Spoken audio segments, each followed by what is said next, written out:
வாழ்க வளமுடன். சகோதரி பாரதிக்கு நம்முடைய நன்றிகள். அடுத்ததாக சென்னையைச் சேர்ந்த ஆர் கோபால் அவர்கள். வாழ்க வையகம், வாழ்க வளமுடன்.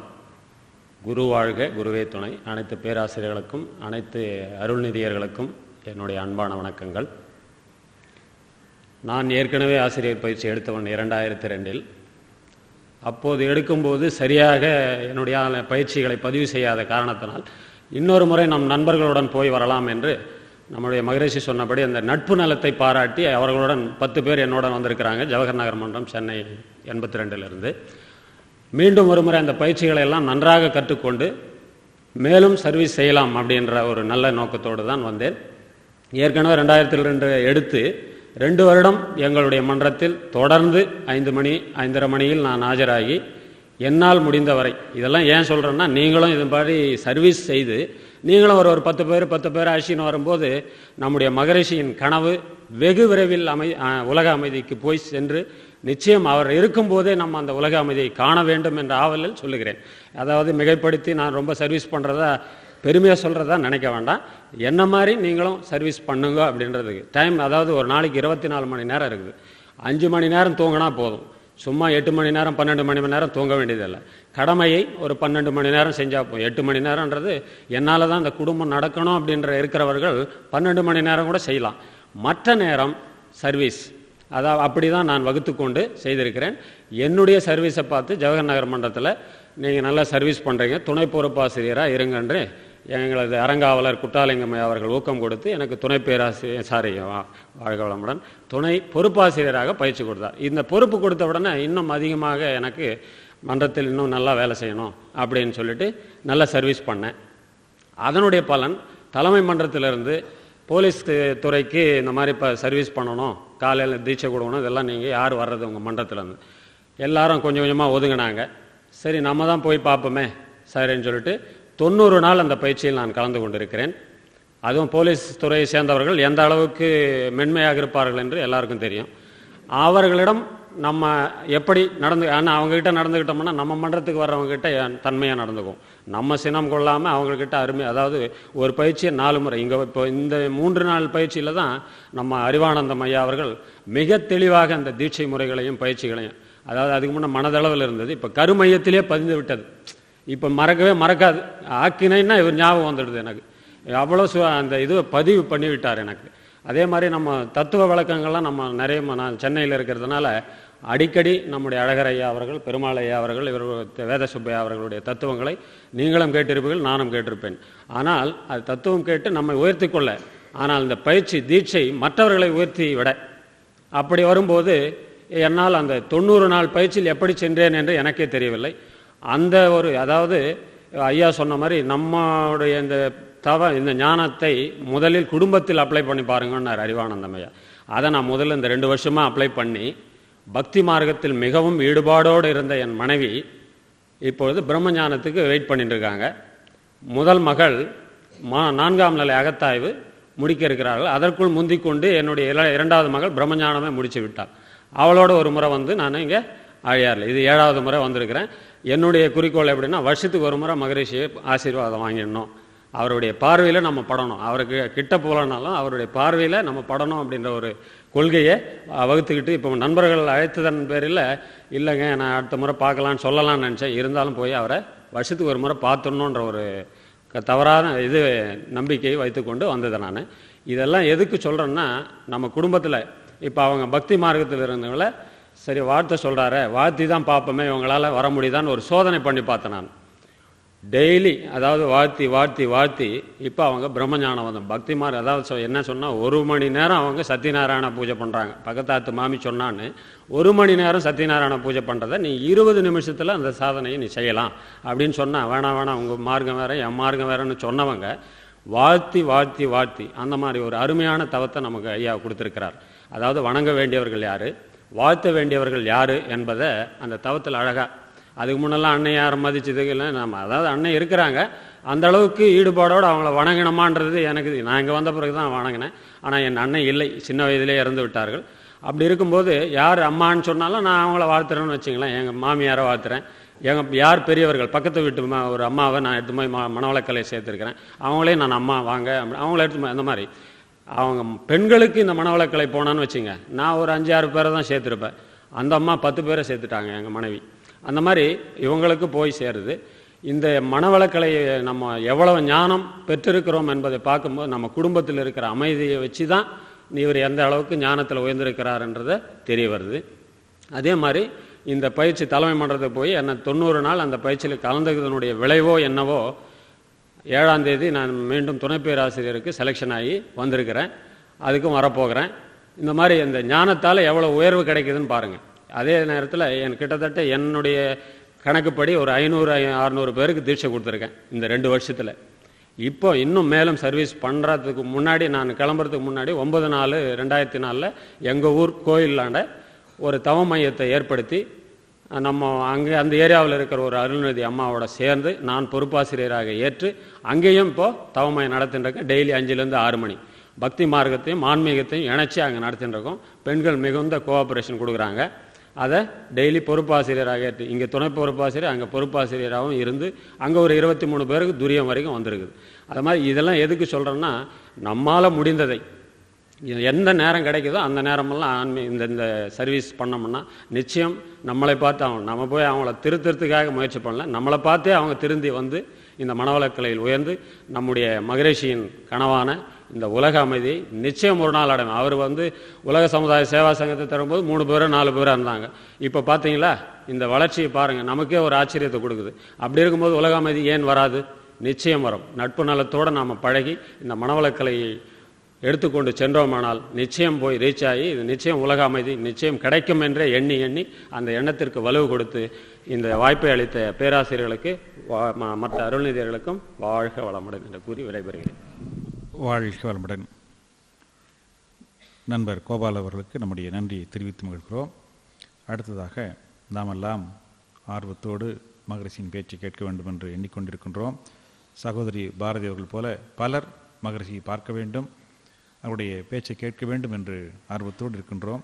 இப்பொழுது நமக்கு அந்த வாய்ப்பு கிடைக்க இருக்கிறது. நீங்கள் ஒவ்வொருவரும் அப்படியே அங்கிருந்து மகரிஷியுடைய ஒவ்வொரு சொல்லையும் காதுக்குள்ளே ஆழமாக பதிவு செய்து வைத்துக் கொள்ளுங்கள். அந்த சொல்லோடு சேர்ந்து மகரிஷியின் உருவமும் மனதிற்குள்ளே பதிந்து இருக்கட்டும். நீங்கள் எப்பொழுது நினைத்தாலும் இந்த வார்த்தைகளும் அந்த உருவமும் சேர்ந்து வர வேண்டும். தெளிவு குருவின் திருமேனி காணல், தெளிவு குருவின் திருநாமம் செப்பல், தெளிவு குருவின் திருவார்த்தை கேட்டல், தெளிவு குருவின் திரு உருவம் எண்ணுதல். அந்த ஒரு வாய்ப்பு நமக்கு கிடைக்க இருக்கிறது, பயன்படுத்திக் கொள்வோம். இப்பொழுது மகரிஷி அன்போடு அழைக்கின்றோம். வாழ்க வளமுடன். வாழ்க வளமுடன்.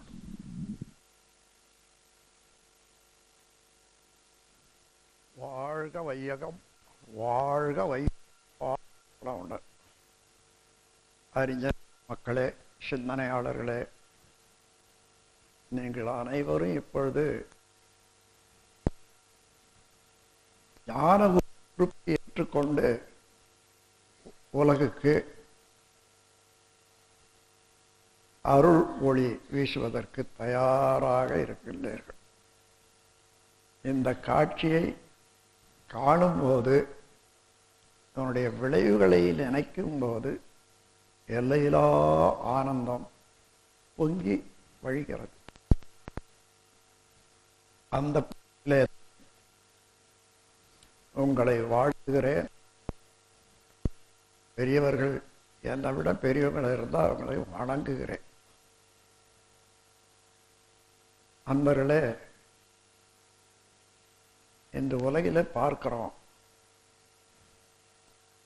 எல்லாரும் ஏதோ ஒரு வாழ்க்கை சிக்கல்ல தான் இருக்காங்களே தவிர தனியா தெளிவா மகிழ்ச்சியோடு இருக்கக்கூடியவங்க இல்லை. அது உண்மைதானா? இல்லவே இல்லை.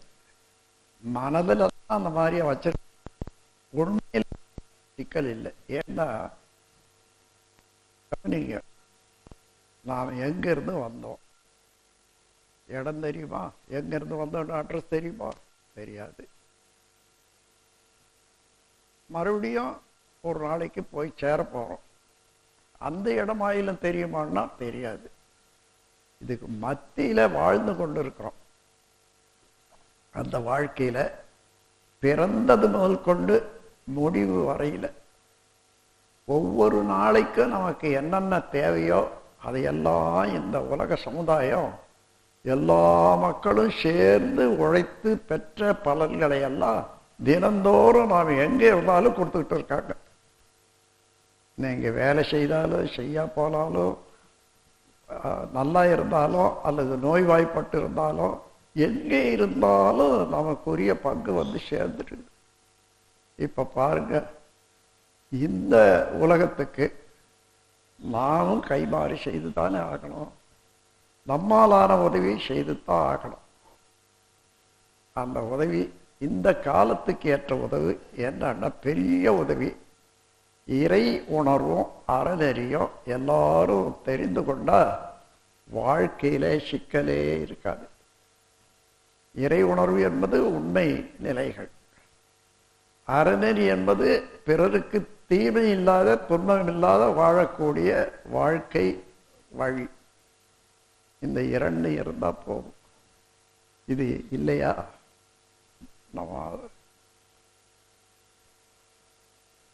நமது ஒரு கவி ஒன்று வருத, அதாவது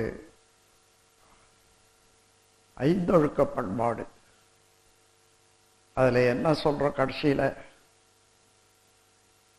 நான் யாருக்கும் உடலுக்கும் மனதுக்கும் துன்பம் தர மாட்டேன், துன்பப்படுபவர்களுக்கு என்னாலான உதவியை செய்வேன். எவ்வளோ நூல் படித்து அதெல்லாம் பிழிஞ்சு எடுத்த ரசம் இவ்வளவுதான் இருக்கும். இந்த இரண்டே ஒழுக்கத்தில் உலக மக்களுடைய தேவையெல்லாம் அடங்கிடும். இன்னைக்கு இருக்கக்கூடிய துன்பங்கள், நிலவரங்கள், சிக்கல்கள் எல்லாமே எங்கே இருக்குது? ஒருவர் தனக்கோ பிறருக்கோ தெரியாத துன்பங்களுக்கு வழிவகுத்து கொண்டே இருப்பதனால்தான் துன்பம். யாருக்கும் நான் துன்பம் செய்வதில்லை என்ற உறுதிமொழி எடுத்துக்கொண்டால் ஒன்றுமே இல்லை, துன்பமே இல்லை. இதெல்லாம் ரொம்ப சிரமம் இல்லை. இன்றையிலிருந்து நீங்களெல்லாம் ஆசிரியர் பயிற்சி எடுத்துக்கொண்டீங்க. ஆனால் குடும்ப வாழ்க்கையை அதை அலட்சியப்படுத்தவே கூடாது. குடும்ப வாழ்க்கையை நிறைவாக செய்வதற்கு குடும்பத்தில் உள்ள மற்றவர்களுக்கெல்லாம் கூட உதவியாக இருப்பதுக்குத்தான் நாம் ஆசிரியர் பயிற்சியாக எடுத்துக்கொண்டிருக்கோம். ஆசிரியர் பயிற்சின்னா வாழ தெரிந்து வாழ்வது, அப்படி வாழ தெரியாதவர்களுக்கு வாழ்வளிப்பதற்காக போதிப்பது. அந்த பெரிய பொசிஷனில் அதை நிலையில் நீங்கள் இருக்கீங்க, அதை மறந்துடக்கூடாது. அதோடு மட்டும் இல்லை, இந்த உலகம் தோன்றி இதுவரையில் உண்மையான தவநிலையை, குண்டலி யோகத்தை சொல்லி கொடுத்த ஆளே இல்லை. எங்கேயோ ஒருத்தர் சொல்லியிருப்பாங்க, அதோட அதை பிறருக்கு சொல்லாதன்னு சொல்லிட்டாங்க. அதே போல நீங்கள் பார்த்தாலும் 5 அதாவது சீரமைப்பு என்ற அகத்தாய் பயிற்சி இருக்கிறதா பாருங்க, இல்லை. அந்த மாதிரி ஒழுங்கான முறையில் நீங்கள் கற்று தேர்ந்திருக்கீங்க. உலக மக்கள் அவ்வளவு பேரையும் திருத்திட முடியும். ஆனால் நமக்கு வாய்ப்பு கொஞ்சம் தானே இருக்கும், அது வரைக்கும் செய்தால் போதும். இன்னொரு உண்மை என்னன்னா, இப்போ என்ன பார்க்குறீங்க, வயது 93 முடியுது. இன்னையோட இருக்கலாம் சொல்ல முடியாது யாராலையும். அப்படி இருக்கிற போது உலகத்துக்கு என்னை தொடர்ந்து இதே தத்துவத்தையும் பயிற்சி முறைகளையும் அளிக்கிறதுக்கு ஒருத்தர் வேணும் இல்லையா? அந்த பொறுப்பை நீங்கள் தான் ஏற்றுக்கொள்றீங்க. என்னுடைய பொறுப்பை, ஞானகுரு என்ற பொறுப்பை நீங்கள் ஏற்றுக்கொள்றீங்க. இன்றே நீங்கள் எல்லாம் ஞான குருவாகத்தான் பிரகாசிக்கிறீங்க. அதை மறக்கவே கூடாது. ஞானகுருவில் மனதில் ஏற்றத்தாழ்வில்லாத ஒரு நிலை வரணும். அதுக்காக தான் ஆறுகுல சீரமைப்பு கொடுக்குறோம், சினம் தவிர்த்தல் கொடுக்குறோம். எந்த நிலையிலையும் இந்த அறுகுல சீரமைப்பிலிருந்து நீங்க மாறாதீங்க. பொறுமையை கை கொள்ளணும். பொறுமை, விட்டு கொடுத்தல், தியாகம், இந்த மூன்று கை கொள்ளணும். கமெண்ட் டிமாண்ட், அதாவது பிறர் வேலை ஏதாவது சொல்லிக்கிட்டே இருக்கிறது கமெண்ட். இது செய்யணும், அது செய்யணும், அது செய்யக்கூடாதுன்னு ஒருத்தருக்கு அதிகாரம் கொடுக்கறது, செய்யறது, அதுவும் வேணும். டிமாண்ட், எனக்கு இது வேணும், அது வேணும், அது வேணும், இதை விட்டுடுங்க. அதன் பிறகு எப்பொழுதும் நம்ம உடல்ல, உயிர்ல, அறிவில இன்ப ஊற்று பொங்கி வழிந்து கொண்டே இருக்கிறது.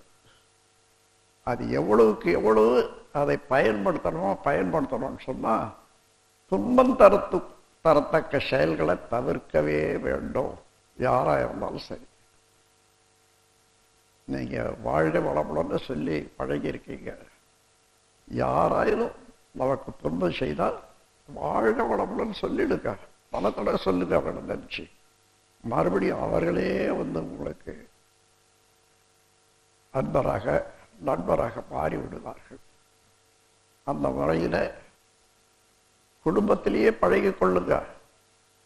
கணவன் மனை உறவில்லை, அப்பா மகன் உறவில்லை, அண்ணன் தம்பி உறவில்லை, நண்பர்கள் உறவில்லை.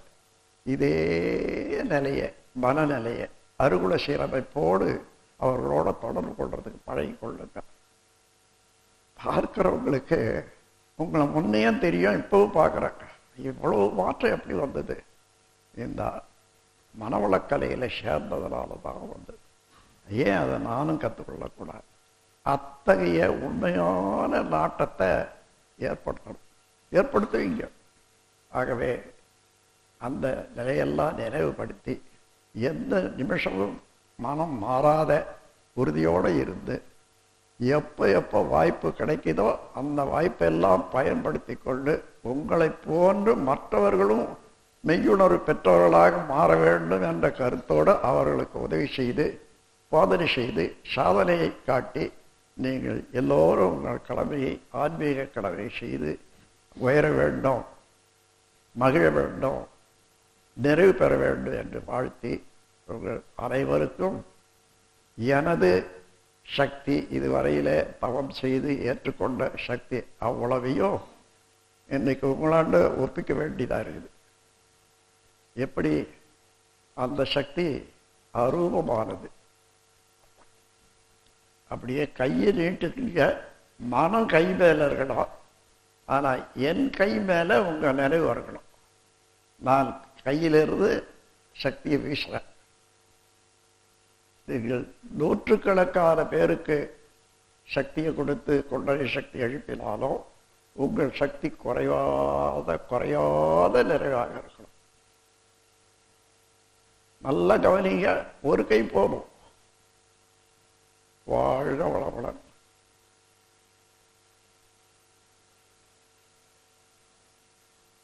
எல்லாம் தெரியுது இல்லை கையில? அப்படியே வாங்கிக்கோங்க பூரணமா. இன்று முதல் கொண்டு வற்றாயிருப்பாக இந்த சக்தி உங்களுக்கு பயன்படும். எத்தனை பேருக்கு நீங்க இனிஷியேஷன் கொடுத்தாலும் உங்க சக்தி குறையாத இருக்கும் கூறி உங்களை வாழ்த்தி மகிழ்கிறேன். நீங்க வாழ்க வளமுடன். கையை நீட்டி உங்க கையில நினைவு இருக்கணும், என் கை மேல கண்ணு இருக்கணும். வாழ்க வளம்.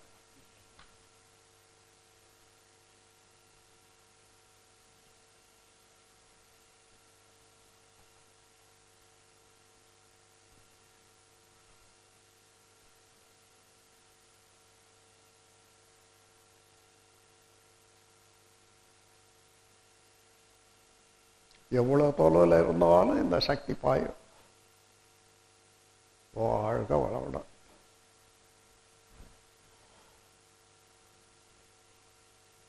வாழ்க வளமுடன். வாழ்க.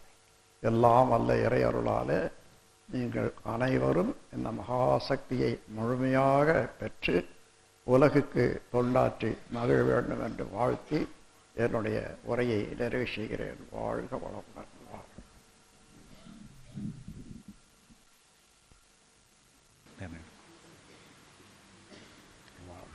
அருள்நிதி பூங்குழலி சாமிஜி கொடுக்கும்போது எல்லாரும் வாழ்க்கணும்னு சொல்லுங்க.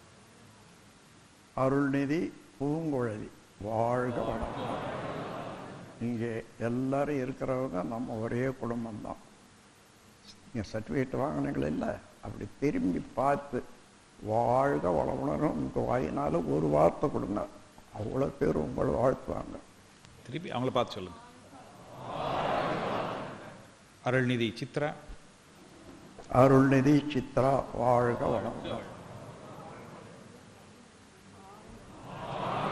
அருள்நிதி ஜெயலலிதா. அவர் கூப்பிடுறாங்க. அருள்நிதி ஜெயலலிதா. அருள்நிதி ஜெயலலிதா வாழ்க வளமுடன். அருள்நிதி லதா. அருள்நிதி